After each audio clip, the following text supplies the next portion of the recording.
अस्सलाम वालेकुम स्टूडेंट्स, मेरा नाम है मोहम्मद यासर क्यानी और आप देख रहे हैं यासर क्यानी एवरीथिंग। आज हमारा टॉपिक है S N P block elements और आज हम S N P block elements के पीरियोडिक टेबल के अंदर ट्रेंड्स पढ़ेंगे। तो आइए चलते हैं लेक्चर की तरफ। First of all here is the periodic table. ये हमारे पास पीरियोडिक टेबल है and this is the modern periodic table which is adjusted according to modern periodic law that stands the elements are arranged with the increasing order of their atomic number.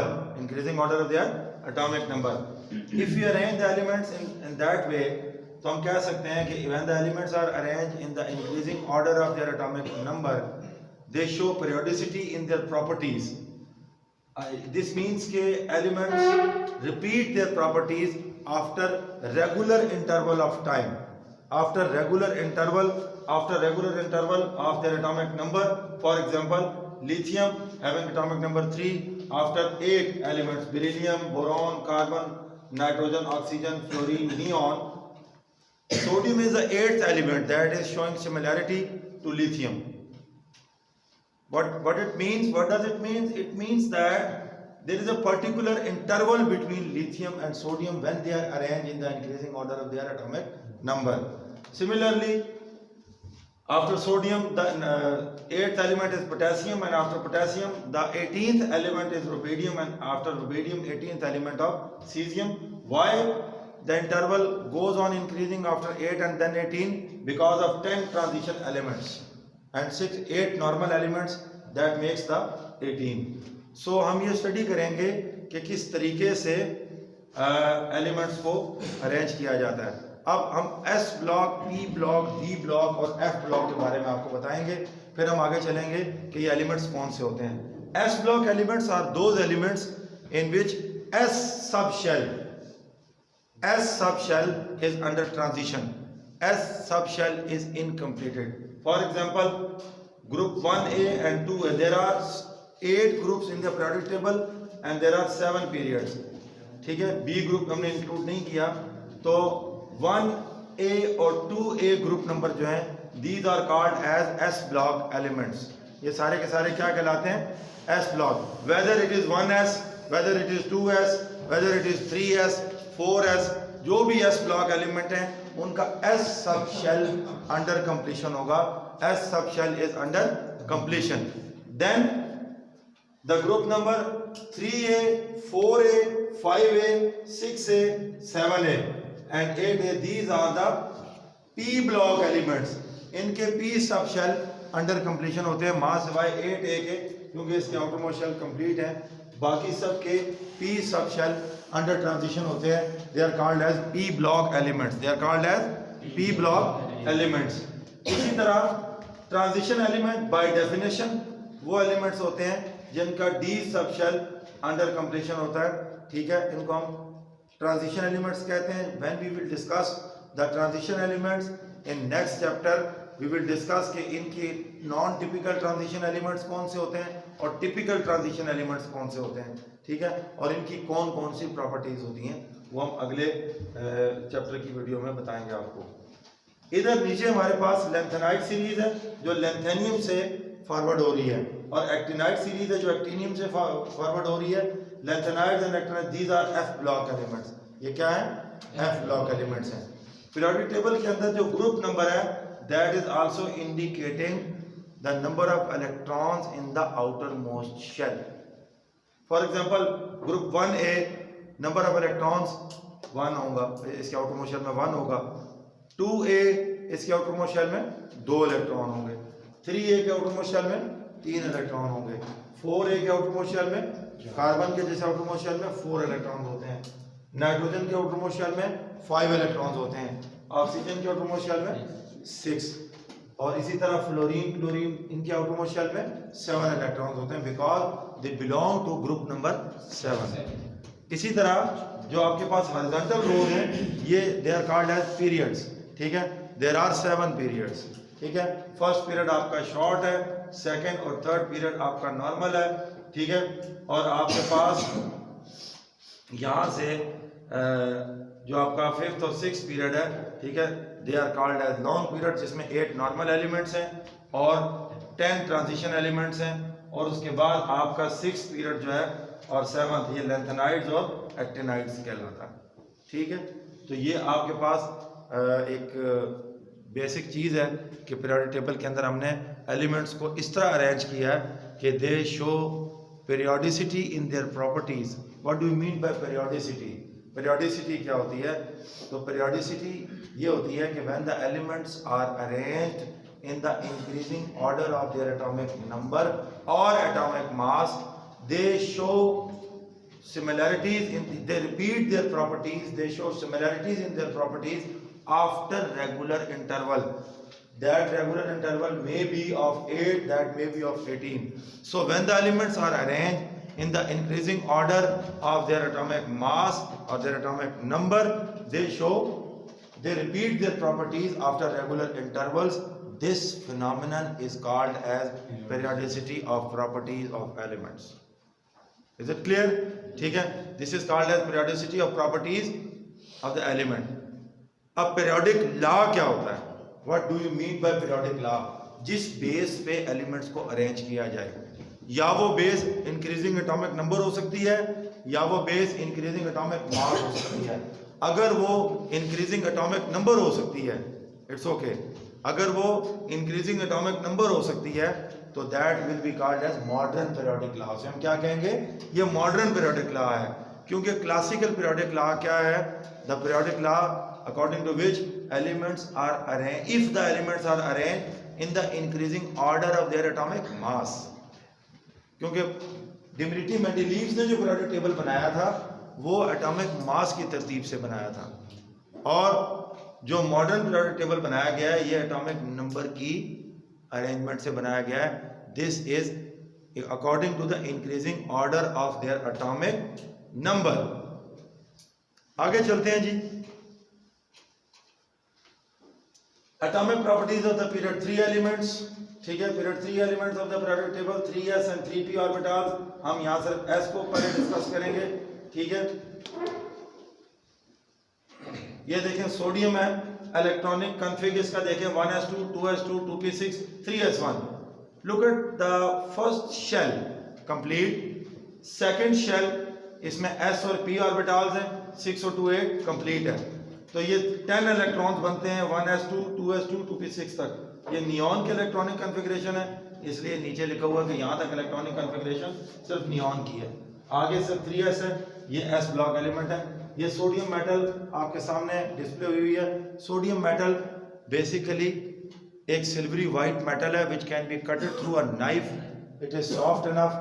बाकी ये alkali metal है, it how it reacts with water to form water soluble base और alkali, ये हम आगे इसकी properties में पढ़ेंगे। आगे चलेंगे, मैग्नीशियम ये ग्रुप 2a का एलिमेंट है। ठीक है, इसकी भी इसका थर्ड जो ऑर्बिट है वो इनकम्प्लीट है। देखें 3s2 फिर 3p, तो इसका मतलब है कि इसका थर्ड शेल जो है वो अंडर कंप्लीशन। s ब्लॉक है, जारी बात है ये it can lose 2 electrons from the 3s2 to make +2 ion. ठीक है, तो ये मैग्नीशियम आपके पास ये मौजूद है। आगे चलेंगे नेक्स्ट, एल्यूमिनियम। एल्यूमिनियम बेसिकली क्या चीज है? Aluminium is a metal. Aluminium is a metal. Aluminium एक मेटल है और ये सिल्वरी कलर की मेटल है। ठीक है, ऑर्नामेंट्स में यूज होती है अपने डेलिकेट स्ट्रक्चर, अपने डेलिकेट उसकी अपीयरेंस की वजह से और टेंसाइल स्ट्रेंथ हाई होने की वजह से। यानी ये वो मेटल है जो बहुत लाइट होती है, very light in weight, but it has lustrous shine, it has some metallic properties, it can turn into sheets। ठीक है, तो ये एल्यूमिनियम बहुत ज़्यादा यूज़ होती है। ये जितनी भी आपकी इलेक्ट्रिसिटी वायर्स हैं, जो हाई टेंशन वायर्स हैं, ये कॉपर की नहीं बल्कि ये एल्यूमिनियम की बनी हुई हैं। ठीक है, बिकॉज कि ये चीप है, सस्ती है, कॉपर के मुकाबले में चीप है, इसलिए जितनी भी आप ये हाई टेंशन वायर्स देखते हैं, बड़े बड़े जो इलेक्ट्रिसिटी पोल्स होते हैं उनके ऊपर ये लगी होती हैं, they are made up of aluminium. Because अगर एल्यूमिनियम जो है वो चीप है तो आप उससे बहुत ज़्यादा यूज़ कर सकते हैं। बहुत सारे कॉइन्स भी एल्यूमिनियम के बनते हैं। ठीक है, इसको ज़्यादातर यूज़ किया जाता था पहले एरोप्लेन इंडस्ट्री के अंदर, जहाँ पर एरोप्लेन की जो बॉडीज हैं, फ्यूजलाज हैं, वो इनसे बनते थे। अलॉय रिम्स के अंदर बहुत ज़्यादा यूज़ होती है स्ट्रक्चर्स में। इसके अंदर भी देखें थर्ड सब शेल जो है उसका, थर्ड शेल के अंदर पी सब शेल जो है वो इनकम्प्लीट है, तो 3s 3p, ये भी एक इलेक्ट्रॉन इस पी सब शेल से लॉस करती है, पी ब्लॉक एलिमेंट है, क्योंकि इसका p sub shell under completion है। This is p block element, this is p block element, और ये एस सब शेल है, ठीक है। तो ये एक इलेक्ट्रॉन पी सब शेल से लूज करती है, दो इलेक्ट्रॉन एस सब शेल से लूज करती है।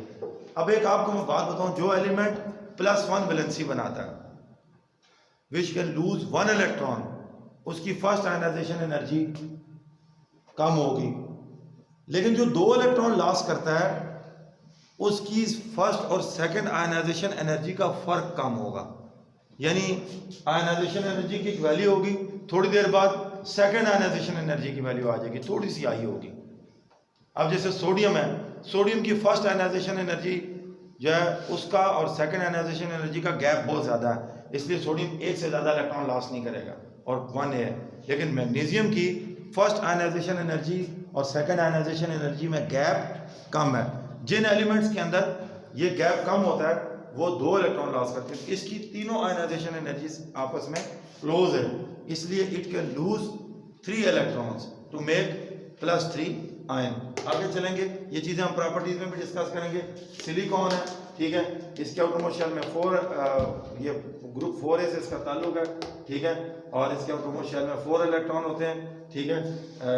देखिए उनमें से S के 2 इलेक्ट्रॉन और 3 का px1 और py1, तो ये 1 2 3 4, ये 4 इलेक्ट्रॉन डेफिनेटली डिफिकल्ट होता है कि कोई एलिमेंट 4 इलेक्ट्रॉन लॉस करे, इसलिए मोस्टली ये कोवेलेंट बॉन्ड बनाता है by sharing 4 electrons with the other element, ठीक है। आगे हम इसकी प्रॉपर्टी में पढ़ेंगे। उसके बाद फास्फोरस है, देखें इसके आउटर मोस्ट शेल में 5 इलेक्ट्रॉन है, ठीक है, 3 के S में 2, लेकिन आप देख सकते हैं कि इसका P sub shell under transition है, ये P ब्लॉक एलिमेंट है, ठीक है। ग्रुप 5A से इसका ताल्लुक है, आउटर मोस्ट शेल में 5 इलेक्ट्रॉन है। किस तरह 5 हैं? 3 के S में 2 हैं, px1 py1 pz1। आगे चलेंगे, सल्फर, सल्फर ग्रुप 6A से ताल्लुक रखता है, it belongs to group 6A, मतलब आउटर मोस्ट शेल में 6 electrons. How comes 6 electrons in the outer most shell, किस तरह पूरे होते हैं? S में 2, px में 2, 4 हो गए, py में 1 5 और pz में 6। अभी भी आप देख सकते हैं कि there is a tendency of 2 electrons required to be complete for outer most shell को कंप्लीट करने के लिए, दोज आर रिक्वायर्ड। तो ये एक इलेक्ट्रॉन यहाँ py में आ जाएगा, एक pz में आ जाएगा, इसलिए ये सल्फर या ऑक्सीजन 2 इलेक्ट्रॉन्स गेन करके -2 चार्ज बनाते हैं, सल्फाइड आयन और ऑक्साइड आयन। आगे चलेंगे, हैलोजेंस का, क्लोरीन, देखिए इसके आउटर मोस्ट शेल में 7 इलेक्ट्रॉन्स हैं। क्यों 7 इलेक्ट्रॉन्स हैं? बिकॉज हमने इसको प्लेस किया हुआ इसी वजह से ग्रुप 7A के अंदर, ठीक है। अब 7 इलेक्ट्रॉन किस तरह है? देखिए S में 2, px में 2, py में 2, pz में, only 1 electron is required to complete its outermost shell. That's why all members of the group 7A, group 7A के तमाम मेंबर्स 1 इलेक्ट्रॉन गेन करते हैं और -1 चार्ज बनाते हैं, दे मेक -1 चार्ज, ठीक है, बाय एक्सेप्टिंग 1 इलेक्ट्रॉन। इसीलिए chloride ion Cl-1, bromide fluoride ion F-1, bromide ion Br-1, iodide ion I-1, ठीक है। तो वो आगे हम इसके ट्रेंड भी पढ़ेंगे और इनकी केमिकल बिहेवियर भी पढ़ेंगे, ठीक है। आर्गॉन, ये आपको आर्गॉन ट्यूब के अंदर आर्गॉन गैस नजर आ रही है, ठीक है, ये इसका जेन्युइन कलर है, और ये देखें आप इसका आउटर मोस्ट शेल, उसमें 8 इलेक्ट्रॉन्स हैं, यू कैन काउंट के 3s2 3px2 3py2 3pz2, तो ये कंप्लीट है, नियॉन से आगे 8 इलेक्ट्रॉन है, तो ये आर्गॉन है, आर्गॉन 18 इलेक्ट्रॉन इसके अंदर पूरे हैं। ये आपके पास हमने पूरे एक थर्ड पीरियड को डिस्कस कर लिया, ठीक है। आगे चलेंगे, अब सबसे पहले हम ट्रेंड इन एटॉमिक रेडियस देखेंगे, ठीक है। अब ये सारे पीरियोडिक ट्रेंड आ रहे हैं, अगर आप पीरियोडिक टेबल में देखें तो पीरियड 3 एलिमेंट्स के अंदर एक तो तमाम एलिमेंट्स में 3 शेल्स हैं, ठीक है, क्योंकि number of shells period number को बिलोंग करते हैं, तो इसलिए पीरियड नंबर 3 तो 3 शेल्स होंगे सब में, ठीक है। उसके बाद इफेक्टिव न्यूक्लियर चार्ज, अब ये क्या होता है? दोबारा पीरियोडिक टेबल की तरफ जाइए, मैं आपको बताता हूँ कि इफेक्टिव न्यूक्लियर चार्ज क्या होता है।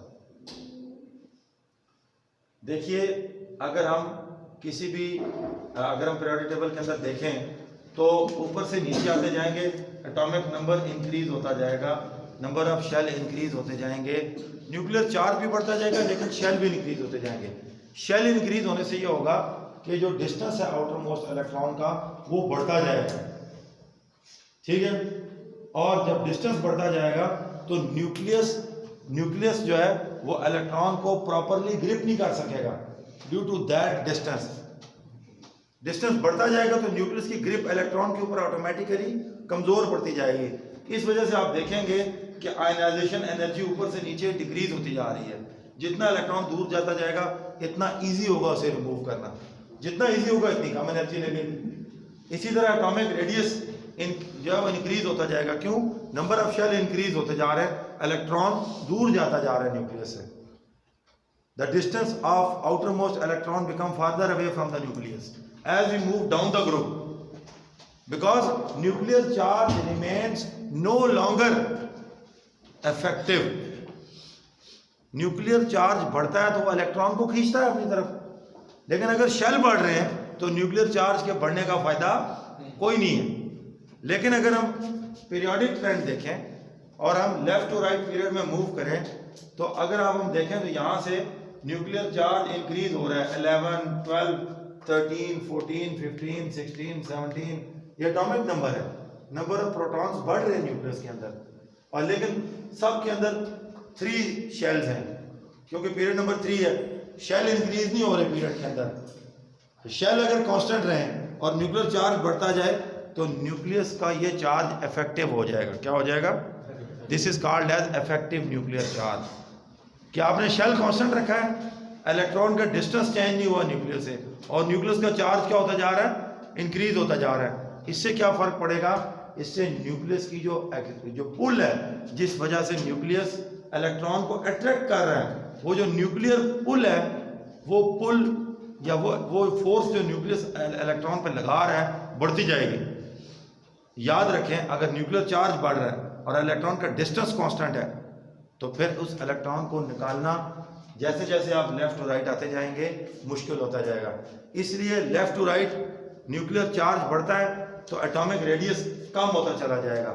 यहाँ के ये एटम बड़े होंगे, ये एटम श्रिंक होते जाएंगे, छोटे होते जाएंगे। और जैसे न्यूक्लियर चार्ज बढ़ेगा, एटॉमिक रेडियस कम होगा, आयनाइजेशन एनर्जी बढ़ती जाएगी और इलेक्ट्रोनेगेटिविटी भी बढ़ती जाएगी। देखिए, इलेक्ट्रोनेगेटिविटी यहाँ बढ़ते बढ़ते बढ़ते जब हम फ्लोरीन तक पहुंचेंगे, इलेक्ट्रोनेगेटिविटी 4 हो जाएगी, मैक्सिमम ऑफ ऑल। और इधर आयनाइजेशन एनर्जी ग्रुप में कम होते होते होते सीजियम पे आ जाएगी 0.9, लोएस्ट ऑफ ऑल, सबसे कम। तो उसकी क्या वजह है? ये इफेक्टिव न्यूक्लियर चार्ज वाला कंसेप्ट आप दिमाग में बिठा लें कि as we move down the group the nuclear charge increases and the number of shell also increases and the distance of the outermost electron also goes on increasing. That causes the increase in atomic size, decrease in electronegativity and decrease in ionization energy. और जब हम left to right period में move करें तो period number 3 है फर्ज करो, तो इसमें तीन शेल होंगे, लेकिन nuclear charge left to right increase होता जाएगा, जिस वजह से न्यूक्लियर चार्ज इफेक्टिव हो जाएगा। Nuclear charge will become effective. This is called as effective nuclear charge. Effective का मतलब क्या होता है? इफेक्ट करने वाला। तो इफेक्टिव न्यूक्लियर चार्ज जैसे बढ़ता जाएगा वैसे एटम का साइज छोटा होता जाएगा as you move left to right from the along the period. और जब न्यूक्लियर एटॉमिक साइज कम होता जाएगा और न्यूक्लियर चार्ज बढ़ता जाएगा तो आहिस्ता आहिस्ता हमारे लिए डिफ़िकल्ट होगा कि हम आउटर मोस्ट शेल से इलेक्ट्रॉन को रिमूव करें और एटम को आयनाइज करें। यानी ionization energy along a period from left to right goes on increasing due to effective nuclear charge. Electronegativity from left to right goes on increasing in a period due to effective nuclear charge। ठीक है, तो atomic size भी increase हो रहा है, ठीक है, वो तो एटॉमिक नंबर की इंक्रीज होने की वजह से आ रहा है। एटॉमिक साइज डिक्रीज हो रहा है, ठीक है, अलोंग द पीरियड, वो इफेक्टिव न्यूक्लियर चार्ज की वजह से है। आयनाइजेशन एनर्जी डिक्रीज हो रही है, ठीक है, अलोंग द ग्रुप, और इंक्रीज हो रही है अलोंग द पीरियड। जितना आप लेफ्ट टू राइट मूव करते जाएंगे न्यूक्लियर चार्ज इफेक्टिव होता जाएगा, बढ़ता जाएगा, और इलेक्ट्रॉन को रिमूव करना आउटर मोस्ट शेल से मुश्किल होता जाएगा, ठीक है। और जब न्यूक्लियर चार्ज बढ़ेगा तो इलेक्ट्रोनेगेटिविटी भी बढ़ेगी। अब all of you know that what is electronegativity? Ability of an atom to attract shared pair of electron. और एटम किस बेस पे दूसरे एटम के या शेयर्ड पेयर ऑफ इलेक्ट्रॉन जो उनके दरमियान शेयरिंग होती है, किस बेस पे वो अट्रैक्ट करता है इलेक्ट्रॉन्स को? On the basis of its nuclear charge. जितना किसी एटम का न्यूक्लियस बड़ा होगा इतना उसका न्यूक्लियर चार्ज ज़्यादा होगा, जितना न्यूक्लियर चार्ज ज़्यादा होगा इतना वो शेयर्ड पेयर ऑफ इलेक्ट्रॉन पे पुल ज़्यादा एक्सर्ट करेगा। Is that okay? तो ये ट्रेंड हम आगे पढ़ेंगे। आगे चलिए नेक्स्ट। अच्छा जी, इसके अलावा increase in nuclear charge pulls the electron. ये बात समझ आ गई आपको? How nuclear charge is goes on increasing, ठीक है, क्योंकि ये पीरियड में इंक्रीज होता है न्यूक्लियर चार्ज, ग्रुप में भी इंक्रीज होता है, लेकिन उसका इफेक्ट नहीं रहता। क्यों? क्योंकि ग्रुप में शेल्स बढ़ने की वजह से वो न्यूक्लियर चार्ज इफेक्टिव नहीं रहता। पीरियड में चूंकि शेल कांस्टेंट रहते हैं, न्यूक्लियर चार्ज इंक्रीज होता रहता है, लिहाजा in the period it goes on increasing, ठीक है, न्यूक्लियर चार्ज इंक्रीज होता रहता है, शेल कांस्टेंट रहने की वजह से वो न्यूक्लियर चार्ज इफेक्टिव हो जाता है, ठीक है। और ये पॉइंट देखें, ionic radius of positive ion decrease from left to right. Ionic radius क्यों डिक्रीज होता है left to right? Due to increase in nuclear charge, due to effective nuclear charge. ये बात जहन में रखनी है। उसके बाद आयनिक रेडियस, अब ये देखें, सोडियम का ionic radius atomic radius 1.54 picometre है, मैग्नीशियम 1.36, एल्यूमिनियम 1.8, 1.11, 1.06, 1.02, 0.99, 0.98। देखें इट गोज ऑन डिक्रीजिंग और नॉट? यस सर, ठीक है, एटॉमिक रेडियस डिक्रीज हो रहा है और आयनिक रेडियस भी देखें क्या होता जा रहा है, डिक्रीज होता जा रहा है। और ये देखें हम left to right third period में मूव कर रहे हैं। आगे चलेंगे। ट्रेंड इन एटॉमिक रेडियस क्या है? In any period, the alkali metals that are present at the extreme left to the periodic table have the largest size. Extreme left का मतलब है या आप बात कर रहे हैं हेलोजेंस की या आप बात कर रहे हैं जीरो ग्रुप एलिमेंट की, वो एक्सट्रीम लेफ्ट पे है, ठीक है। यानी halogens that are present at the extreme right excluding 8 group। 8 group को हम बात करेंगे, ठीक है। एक्सट्रीम लेफ्ट से एक्सट्रीम राइट की तरफ, मतलब आप अगर बात करें सोडियम से शुरू करें और बात करें जाके नियॉन तक या आर्गॉन तक, ठीक है। तो ये लेफ्ट टू राइट आप पीरियोडिक टेबल में जैसे मूव करते जाएंगे तो एटॉमिक साइज जो है वो डिक्रीज होता जाएगा, ठीक है, और एटॉमिक रेडियस भी डिक्रीज होता जाएगा। The size of the inert gas atom is larger than that of the preceding halogen atom, ठीक है। हैलोजन का जारी बात है वो आपके पास एक्सट्रीम राइट पे है। आगे चलेंगे। ये देखिए आप एटॉमिक साइज यहाँ right to left trend show किया हुआ, हम अगर इसको लेफ्ट टू राइट रखें तो ये डिक्रीज होगा और राइट टू लेफ्ट इंक्रीज होगा। इसी तरह ग्रुप में ये ट्रेंड जो है टॉप टू बॉटम इंक्रीज होगा, क्योंकि यहाँ पर नंबर ऑफ शेल्स बढ़ रहे हैं और पीरियड में नंबर ऑफ शेल किसी भी पीरियड के अंदर कांस्टेंट रहते हैं, दैट्स व्हाई न्यूक्लियर चार्ज बढ़ता जा रहा है, बढ़ता चला जाता है। आगे फर्स्ट आयनाइजेशन एनर्जी क्या होती है? What do you mean by first IE?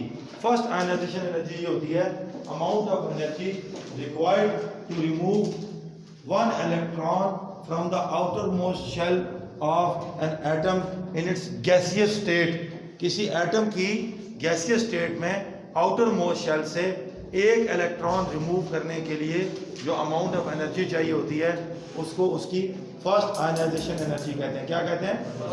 B attentive, first ionization energy कहते हैं। ठीक है, first ionization energy is the amount of energy required to remove an electron from the outer most shell of an atom in its gaseous state.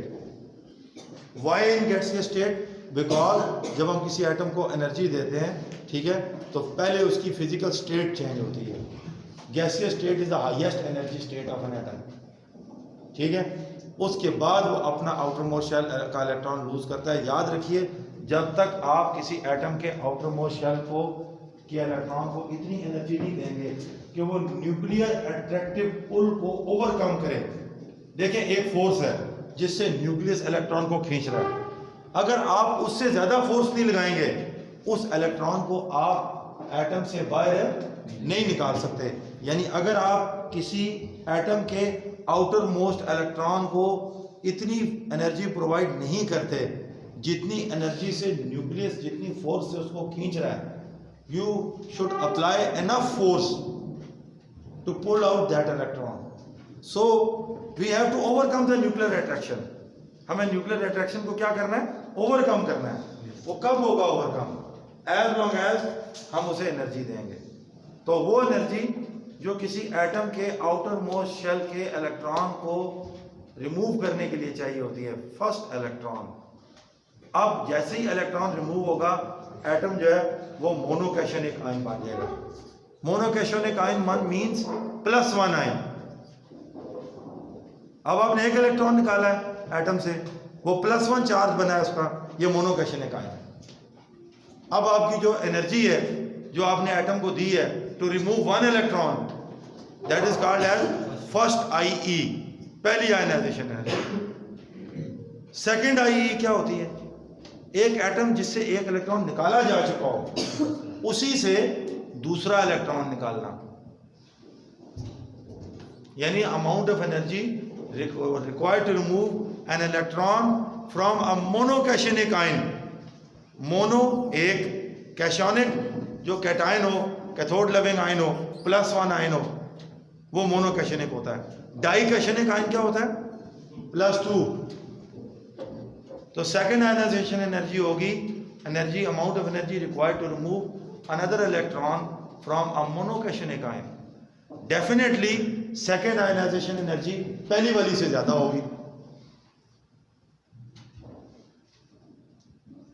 इसी तरह third ionization energy क्या होगी?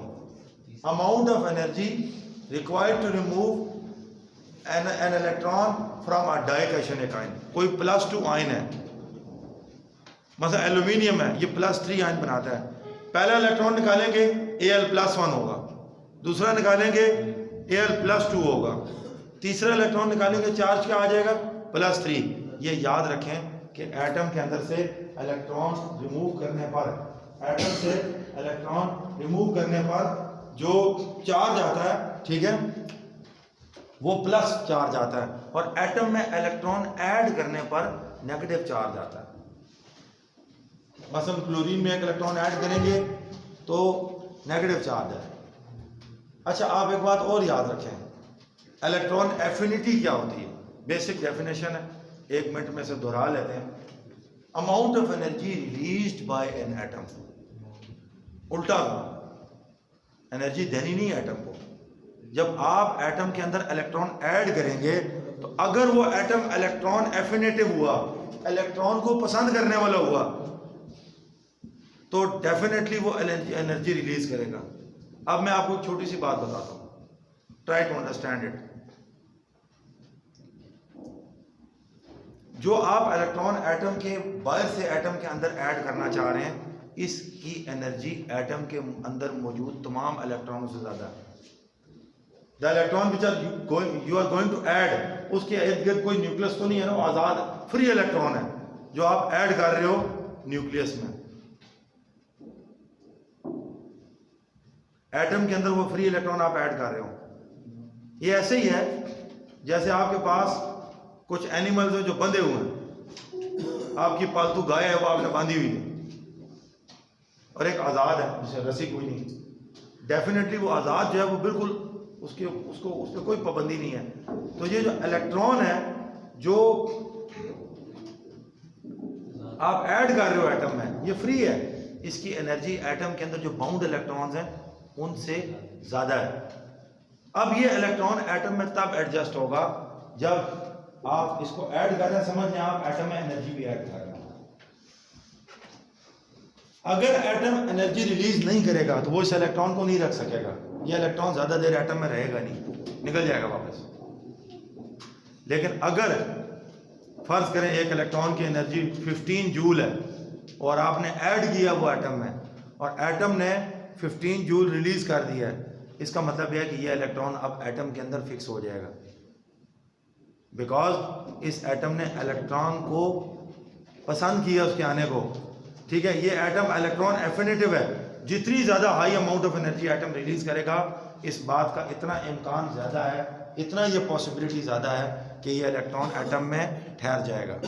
और अगर आपने एक हाई एनर्जी इलेक्ट्रॉन एटम में add किया है और एटम ने एनर्जी नहीं निकाली, तो ये ख़तरा है कि इस इलेक्ट्रॉन की एनर्जी अभी एब्जॉर्ब नहीं हुई, ये इलेक्ट्रॉन अभी भी हाई एनर्जी वाला है और ये इलेक्ट्रॉन एटम को छोड़ के चला जाएगा। इसलिए इलेक्ट्रॉन एफिनिटी क्या होती है? E a amount of energy released by an atom when one electron is added in its gaseous state. जब हम किसी एटम की गैसियस स्टेट में एक इलेक्ट्रॉन ऐड करते हैं तो जितनी एनर्जी वो रिलीज करता है उसको उसकी इलेक्ट्रॉन एफिनिटी कहते हैं। ये हमें बताता है कि कोई एटम इलेक्ट्रॉन के ऐड करने को कितना ज़्यादा फेवर करेगा। जितना ज़्यादा वो फेवर करेगा इतना वो इलेक्ट्रॉन एफिनिटिव होगा। ठीक है, ये बात समझ आ गई है? आगे चलेंगे, एक मिनट पीछे जाना। अब atomic size, first ionization energy depends upon the following factor. Atomic size, जितना बड़ा एटॉमिक साइज होगा इतनी पहली आयनाइजेशन एनर्जी कम होगी। देखिए एटॉमिक साइज बड़ा है ना, इसका मतलब है नंबर ऑफ शेल बहुत ज़्यादा है। जब नंबर ऑफ शेल बहुत ज़्यादा है इसका मतलब ये है कि आउटर मोस्ट शेल का फासला या डिस्टेंस न्यूक्लियस से ज़्यादा है, और जब डिस्टेंस ज़्यादा है तो इसका मतलब यह है उस इलेक्ट्रॉन को न्यूक्लियस से रिमूव करना, न्यूक्लियस के चुंगल से आज़ाद करना, न्यूक्लियस से रिलीज कराना, इट इज़ वेरी इजी। तो greater than atomic size more will be the ionization energy and vice versa. मतलब अगर स्मॉलर द एटॉमिक साइज होगा आयनाइजेशन एनर्जी ज़्यादा होगी। न्यूक्लियर चार्ज, जितना ज़्यादा न्यूक्लियर चार्ज होगा इतना आयनाइजेशन एनर्जी ज़्यादा होगी, इतना आयनाइजेशन एनर्जी ज़्यादा होगी। शील्डिंग इफेक्ट क्या होता है? आपने मैट्रिक में भी पढ़ा ये शील्डिंग इफेक्ट क्या होता है कि जो increase in the inter electron और न्यूक्लियस के जो डिस्टेंस होता है ड्यू टू अंडरलाइंग इलेक्ट्रॉन्स। ठीक है, अगर नंबर ऑफ शेल ज़्यादा है या नंबर ऑफ अंडरलाइंग इलेक्ट्रॉन ज़्यादा हैं तो वो आपस में रिपल्शन की वजह से एक दूसरे से थोड़ा और डिस्टेंस पे आ जाएंगे और इस वजह से एटम का साइज एक्सपेक्टेड साइज से थोड़ा सा बढ़ जाएगा, जैसे due to shielding effect. Nature of orbital, 1s orbital, उसकी शेप बहुत तरह की होती है, 2s, 2p, 3s, 3p। तो s, p, d, f ये ऑर्बिटल्स हैं। ठीक है, इनकी नेचर भी डिपेंड करती है कि उसकी आयनाइजेशन एनर्जी क्या होगी। ये देखें वही बात है जो हम काफ़ी देर से रिपीट कर रहे हैं, क्या ionization energy increasing from left to right due to successive increase in the nuclear charge. यहाँ ये लफ्ज़ यूज हो रहा है सक्सेसिव इंक्रीज, मतलब इफेक्टिव न्यूक्लियर चार्ज की बात हो रही है। किसकी बात हो रही है? इफेक्टिव न्यूक्लियर चार्ज की। Certain elements show irregular trends, magnesium and phosphorus. अब ये देखें ये फर्स्ट आयनाइजेशन एनर्जी है, आपने ये नोट करनी है। ये देखें 496, 738, 578 ये वैल्यूज इंक्रीज हो रही हैं क्योंकि ये पीरियड 3 एलिमेंट में न्यूक्लियर चार्ज बढ़ता जा रहा है, शेल कांस्टेंट है और इफेक्टिव न्यूक्लियर चार्ज बढ़ता जा रहा है। अब आप देखेंगे कि जो सेकंड आयनाइजेशन एनर्जी का डिफरेंस है वो इसका बहुत ज़्यादा है, लेकिन इसका ये डिफरेंस कम है, ये +2 चार्ज बनाएगा। ठीक है, आगे चलते जाएं। अब ये increase in ionization energy due to effective nuclear charge है। ठीक है, फ्रॉम लेफ्ट टू राइट, और ये डिक्रीज है, बॉटम टू टॉप इंक्रीज हो रही है, तो टॉप टू बॉटम डिक्रीज हो रही होगी due to increase in number of shells. Trend in electronegativity, अब ये देखें इलेक्ट्रोनेगेटिविटी का ट्रेंड इंक्रीज होता जा रहा है क्योंकि न्यूक्लियर चार्ज बढ़ता जा रहा है। न्यूक्लियर चार्ज क्या होता जा रहा है, और जितना ज़्यादा न्यूक्लियर चार्ज बढ़ता जाएगा इतना ये ट्रेंड क्या होता जाएगा, इंक्रीज होता जाएगा।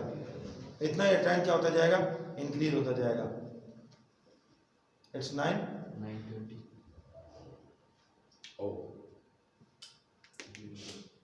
Electronegativity is a measure of tendency of an atom to attract bonding pair of electrons, ठीक है। और इसमें पॉलिंग स्केल यूज होता है। सबसे कम इलेक्ट्रोनेगेटिविटी सीजियम की है और सबसे हाई इलेक्ट्रोनेगेटिविटी फ्लोरीन की है, ठीक है। यहाँ लिखा हुआ है देखें, fluorine is the most electronegative element having 0.44 और सीजियम जो है वो उसकी इलेक्ट्रोनेगेटिविटी 0.7 होती है, ठीक है। लोएस्ट अमंग ऑल, सबसे लेस इलेक्ट्रोनेगेटिव एलिमेंट सीजियम है जिसकी वैल्यू 0.7 होती है। सबसे हाई इलेक्ट्रोनेगेटिव एटम क्या है, अब सीजियम आपको पता है वो ग्रुप में ऊपर से नीचे आते हुए आ रहा है, ठीक है। उसकी इलेक्ट्रोनेगेटिविटी इसलिए कम होती है कि न्यूक्लियर चार्ज बढ़ रहा है लेकिन जो डिस्टेंस है, ठीक है, आउटरमोस्ट शेल का due to increase in number of shells वो भी बढ़ रहा है और मेटालिक कैरेक्टर बढ़ता जा रहा है ऊपर से नीचे, ठीक है। Left to right metallic character decrease होता है, ठीक है। ताकि जो फ्लोरीन है ये हैलोजेंस का टॉप मेंबर है, ठीक है, ग्रुप 7A का, तो it is most electronegative element. Shell सिर्फ 3 है लेकिन न्यूक्लियर चार्ज काफ़ी ज़्यादा है, ठीक है। तो ये देखें, ये एक रेगुलर ट्रेंड आपके सामने आ रहा है, गोज ऑन इंक्रीजिंग, ये बिल्कुल लीनियर स्केल पे आ रहा है, ठीक है। आगे चलें जी, ट्रेंड्स इन इलेक्ट्रोनेगेटिविटी हम एक्सप्लेन कर चुके हैं, आगे चलें, ठीक है। अब ये देखें इलेक्ट्रोनेगेटिविटीज इंक्रीज हो रही हैं फ्रॉम लेफ्ट टू राइट और डिक्रीज हो रही हैं फ्रॉम टॉप टू बॉटम। अगर सिर्फ इंक्रीजिंग ट्रेंड आपने देखना है तो फिर ये बॉटम टू टॉप हो जाएगा, ठीक है। और ये सारी वैल्यूज दी हुई हैं, देखें अब ये periodic table with respect to electronegativity values हैं। इसमें हाईएस्ट वैल्यू 3.98 फ्लोरीन की है और लोएस्ट वैल्यू 0.79 यानी तकरीबन 0.8 जो है इसकी है सीजियम की है, ठीक है। तो it is the most it is the least electronegative element and it is the most electronegative element, ठीक है। उसके बाद आगे चलेंगे, एक हमारे पास ये 1 पेजर है जी तमाम ट्रेंड्स का, इसको देख लें। इसके बाद हम आज की वीडियो को क्लोज करते हैं कि atomic size left to right जो है वो इंक्रीज होता है due to increase in number of shells and effective left to right decrease होता है due to increase in number of shells and increase in nuclear charge, ठीक है। Number of shell constant रहेंगे पीरियड में और nuclear charge क्या होता जाएगा, इंक्रीज होता जाएगा। तो न्यूक्लियर चार्ज जितना इंक्रीज होगा इतना एटम श्रिंक होता जाएगा, इतना वो डिक्रीज होता जाएगा।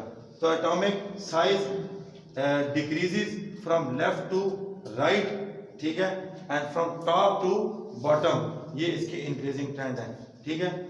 तो ये देखें top to bottom atomic size increase हो रहा है, electronegativity top to bottom decrease हो रही है, बॉटम टू टॉप इंक्रीज लिखा हुआ है यहाँ पे, और आयनाइजेशन एनर्जी डिक्रीज हो रही है फ्रॉम टॉप टू बॉटम।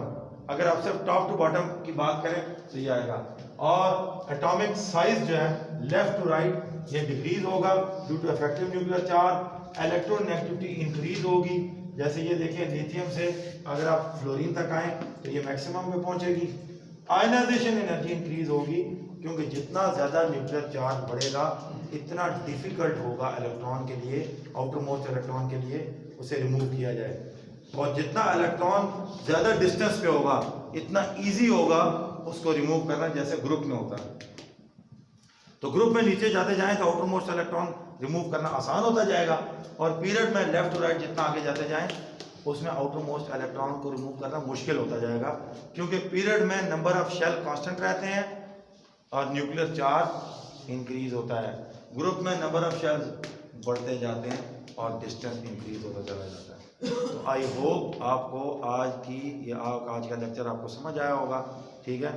तो इसके बाद हम इंशाल्लाह नेक्स्ट लेक्चर में इसका पार्ट 2 इस लेक्चर का आपको अपलोड करेंगे। तब तक के लिए अपना ख्याल रखिएगा। अल्लाह हाफिज़। अच्छा, तो पूरे